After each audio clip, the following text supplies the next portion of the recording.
Welcome back, YouTubers. Thank you for joining me.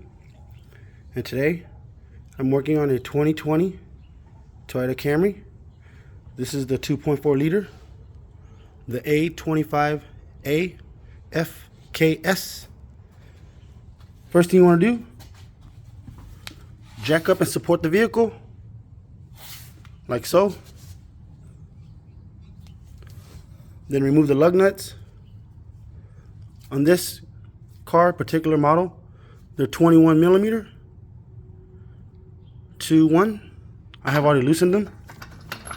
Go left, left to loose, right to tight.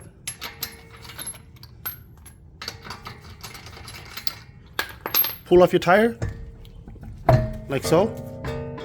What I like to do, safety first, put the tire under the vehicle. The car is secured. Tire, wheel is under the vehicle for safety measures. Next thing you want to do, go after the caliper itself. This is the caliper. The caliper is held in by two of these 14 millimeter bolts. There one on top right here. I've already loosened it. Go left. Always go left. The bottom one's down here. I've already loosened them. Then next thing you do, just grab your caliper, give it a little shake, like that. Grab a hook, hook it,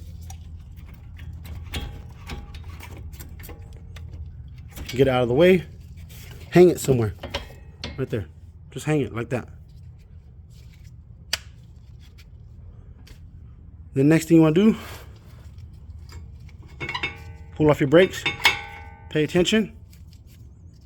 This metal part goes on the outside.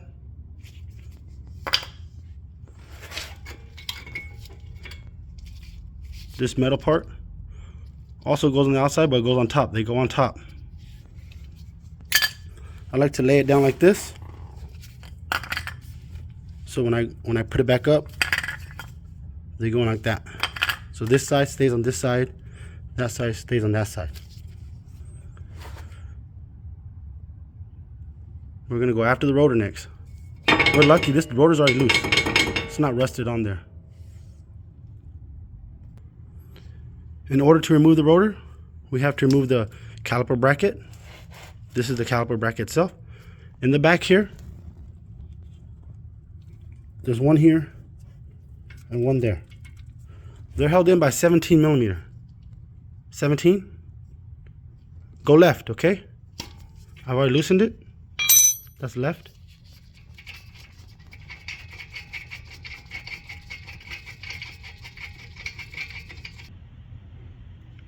I have everything laid out. Everything is disassembled. That's the brake rotor, the two brake pads, the 4 bolts, 2 of these 14 millimeters, 2 of these 17 millimeter, the brake caliper bracket, the hub itself, the spindle. Right there's the brake caliper. And then this job only requires 2 tools.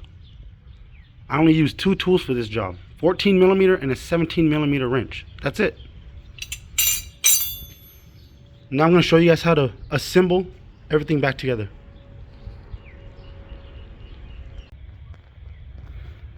I got the new rotor. It's under the old one.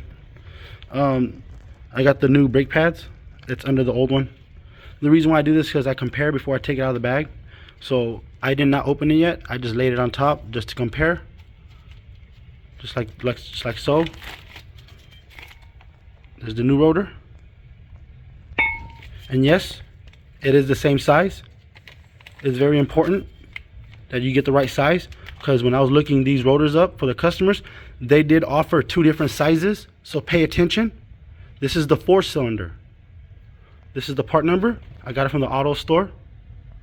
D2076. And these are the rotors. 71937DL. So We're gonna prep them. Get it out of the bag. I'm gonna prep it.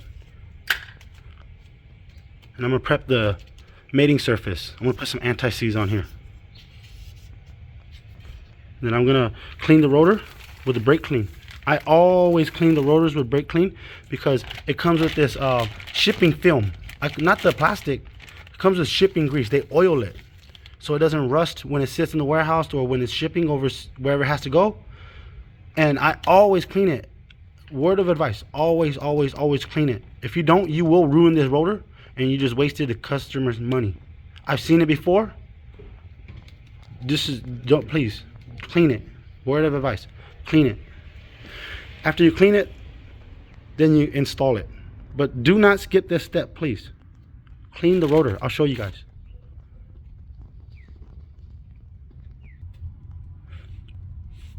So I just got me some brake clean, like this. Just go around. Just clean it with a nice shop towel. These are clean.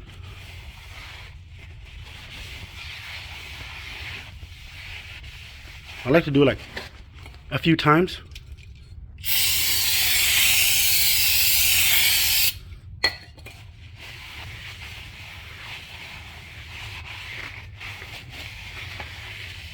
I do the edges, do the inside. I'm not so worried about the mating surface. This is the mating surface, the inner side. You go to the back side, the front side. See, there's that sticky film. That's what I'm talking about. The oil. That will ruin this rotor as soon as you put it on and you go for a test drive. So clean that off, please.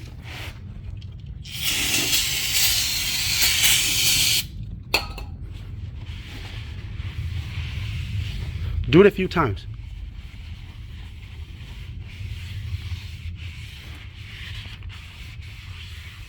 I'm gonna keep on cleaning the rotor, but I'm gonna show you guys. I put some anti-seize just on the mating surface. One day when I take this axle off, I will put it on the axle. Till then, we're not doing axle, we're just doing the brakes. And I even went ahead and put some on the threads. But I'm gonna finish cleaning this up. Grab your rotor, put it back on. Rotor's back on. Now it's time to assemble your brake bracket. This is your brake bracket. It goes back in like that. Remember, pay attention to how it goes. The round side, I always call it the round side because there's a flat side and there's a round side. The round side is like the diameter of the rotor, so it goes on the outside. If you notice, see, it's round. Okay, then the two 17mm, the bigger ones, they go in the back. 1, 2, 1, 2. Tighten it up. You can put some anti-seize on this if you want. Then we're gonna, after you tighten up the bracket, we'll put the brake back on.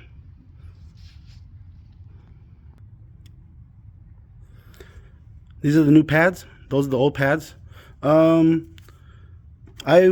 was gonna install these new pads, which they're great. I mean, they match. They're perfect. It's just I noticed in the box it didn't come with the hardwares.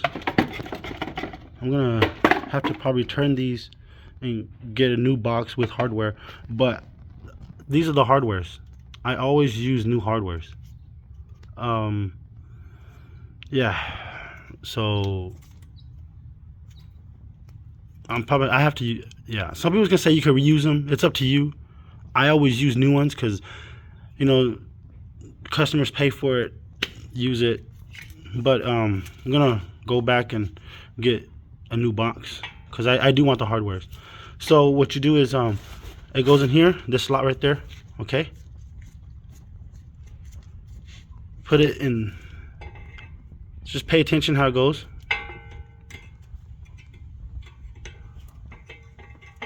Like that. Same thing on the other side. Just start from the top to the bottom. Then I noticed that these brakes have these holes. They're supposed to be springs, like a V-shaped spring. And I'll show you on the other side. I'll do this one hand. I'll try.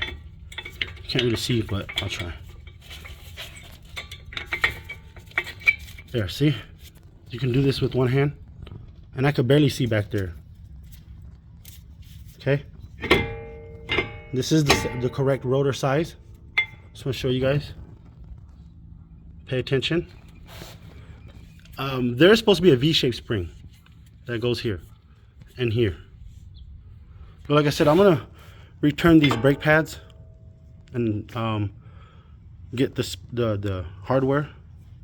But once you have them installed like that, get your brake caliper itself. Right? You need your tool. I'll show you guys that in a bit. You get your brake caliper tool, like so. Just work at it. I got this off of Amazon. This one's okay. I mean, works great. The only thing is it came in 2 pieces, so I had to pull out my welder and weld that. Okay. I just tack weld it. And you keep on going, as you can see, it's compressing the piston back. And you want to be careful, watch out for your fluid level in your reservoir, your brake reservoir.